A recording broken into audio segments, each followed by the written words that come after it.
ዛሬ እንግዲህ የምንገኘው በወንዞች ዳርቻ ልማት ላይ ነው።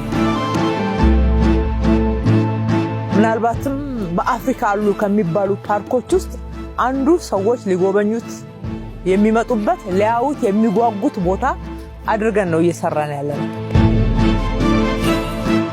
አዲስ አበባ ውስጥ ከሌላ ቦታ መጥቶ የሚገባ ወንዝ የለም።